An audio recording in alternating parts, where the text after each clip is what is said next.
Hello friends, इस रीत welcome to our classes. Friends, आज हम करेंगे अपना एक्सरसाइज 5.3 का क्वेश्चन नंबर 13। हमें क्या गिवन है, 8 के प्रथम 15 गुणजों का योग ज्ञात कीजिए। तो 8 की टेबल मल्टीपल की बात हो रही है, तो 8 की टेबल हम लिख लेंगे 8 1 ज़ा 8 प्लस 8 2 ज़ा 16 प्लस 8 3 ज़ा 24 प्लस एंड सो ऑन। कितने टाइम तक लिखना है, 15 मल्टीपल तक। तो हम यहाँ लिखेंगे 15 पद है हमारे, तो यहाँ से सीरीज हमारी बन गई। 8 की टेबल है, इक्वल गैप आ रहा है, तो हम क्या निकालेंगे, प्रथम पद a इज इक्वस टू कितना गिवन है 8 and d is equals to 16 में से 8 माइनस कर देंगे। 16 माइनस 8 इज इक्वस टू 8। पदों की संख्या को हम नोट करेंगे n से। n इज इक्वस टू 15 हमें गिवन है, तो क्या निकालना है हमें, s 15 हमें फाइंड आउट करना है। तो क्या करेंगे, योगफल का फॉर्मूला लगाएंगे, S N is equals to n upon 2a plus n minus 1 into D. S N की प्लेस पर हम रख देंगे 15 अपना, then S 15 is equals to 15 upon 2, bracket में हम लिखेंगे 2 इंटू ए की प्लेस पर आ जाएगा हमारा 8 प्लस एन की प्लेस पर 15 माइनस 1 इंटू डी की प्लेस पर हम पुट कर देंगे 8। S 15 is equals to 15 upon 2, 8 2 ज़ा 16 प्लस यहाँ से क्या बचा 14 into 8। S 15 is equals to 15 upon 2, 16 plus 14 की 8 से मल्टीप्लाई करेंगे तो आंसर क्या आएगा, 8 4 ज़ा 112। Then S 15 is equals to 15 upon 2, इन दोनों को ऐड करेंगे तो हमें क्या मिलेगा, 8 2 1 128। 2 से हम कट करेंगे, 2 6 ज़ा 12, 2 4 ज़ा 8। Then S 15 is equals to 15 की मल्टीप्लाई हम कैसे करेंगे, 64 से। Then S 15 is equals to 64 की मल्टीप्लाई 15 से करने पर आंसर क्या मिलेगा हमें, 960।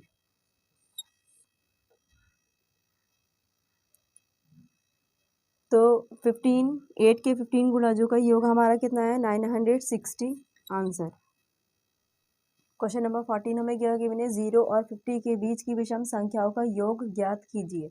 तो 0 और 50 के बीच में सारी विषम संख्याएं हम लिख लेंगे। 0 के बाद में 1 हमारा ऑड नंबर है, विषम संख्या है plus 3 plus 5 plus and so on. Plus कहाँ से, 50 की बीच की लिखनी, तो 50 से पहले हमारा ऑड नंबर क्या आता है, 49। तो ये सारे हमारे क्या है, एक के बाद दूसरा जो आ रहा है वो हमारा ऑड नंबर है।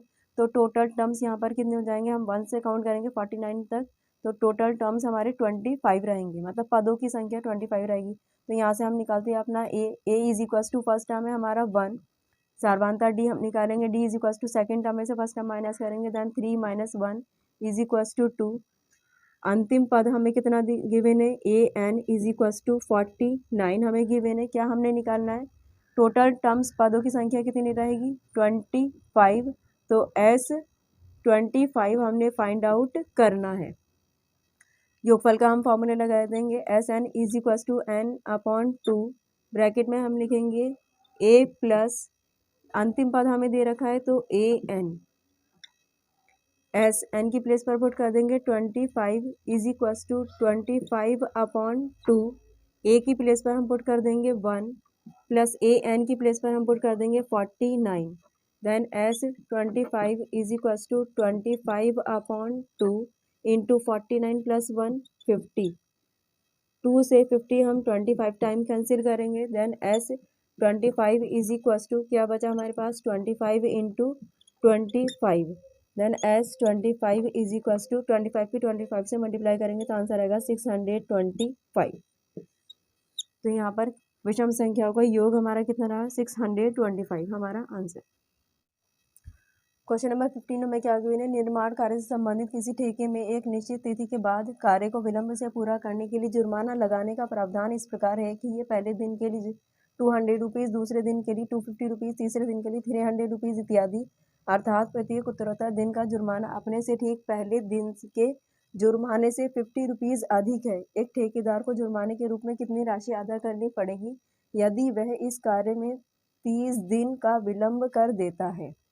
तो यहाँ पर हमें पदों की संख्या कितनी दे रखी है, 30, और जुर्माने का प्रावधान क्या चल रहा है 200, 250, 300, मतलब हर दिन क्या हो रहा है 50 रुपीज़ इंक्रीमेंट हो रहा है। जब भी अधिक दे रखा होता है, वृद्धि दे रखी होती है, तब हमारी क्या चल रही होती है AP सीरीज़। तो AP सीरीज़ ही है 50 रुपीज़ इंक्रीमेंट के साथ में। तो हमें क्या दे रखा है, पदों की संख्याओं का योगफल हम लिखेंगे 200 plus 250 plus 300 plus and so on. कहाँ तक निकालेंगे 30 पद तक हम निकालेंगे ये। तो क्या है, पदों की संख्या हमें मिल गई। यहाँ से A और D हम निकालते हैं। A इज इक्वल्स टू कितना है, first term 200 and D is equals to क्या करेंगे 250 में से माइनस कर देंगे हम 200 इज इक्वल्स टू 50। पदों की संख्या को हम नोट करते हैं N से, तो N इज इक्वल्स टू हमें 30 गिवन है और SN हमने फाइंड आउट करना है क्योंकि योगफल चल रहा है। तो योगफल का फॉर्मूला हम लगाएंगे SN is equals to N upon 2A plus N minus 1 into D। S N की प्लेस पर पुट कर देंगे 30 is equals to 30 upon 2, bracket में लिखेंगे 2 इंटू ए की प्लेस पर 200 यहाँ लिखा हुआ है, प्लस एन की प्लेस पर 30 माइनस 1 इंटू डी की प्लेस पर हम पुट कर देंगे 50। 2 से हम 30 कैंसिल करेंगे 15 time, then S 30 is equals to 15 into 2 की 200 से मल्टीप्लाई करेंगे 400 प्लस 30 में से 1 माइनस करेंगे 29 into 50। S30 is equals to 15 into 400 plus 29 की 50 से मल्टीप्लाई करेंगे 1450 आंसर आएगा। देन 1450 में क्या करेंगे 400 प्लस कर देंगे S30 is equals to 15 into क्या आंसर आएगा, प्लस करने के बाद 0581। Then S30 is equals to 1850 की मल्टीप्लाई 15 से करेंगे तो आंसर मिलेगा हमें 27,750 रुपीज़ है हमारा। ये जुर्माना निकाला है हमने, कितने रुपए उसे अदा करने पड़ेंगे। तो हम लास्ट में क्या लिखेंगे, अतः ठेकेदार को जुर्माने के रूप में 27,750 रुपीज़ अदा करने पड़ेंगे। फ्रेंड्स, वीडियो आपको पसंद आया तो प्लीज़ लाइक शेयर सब्सक्राइब कर दीजिएगा और अगर आपको कोई भी डाउट या प्रॉब्लम हो तो आप हमें कमेंट बॉक्स में कमेंट कर सकते हैं। मिलते हैं नेक्स्ट वीडियो में नेक्स्ट क्वेश्चन के साथ में। Thank you so much for watching video.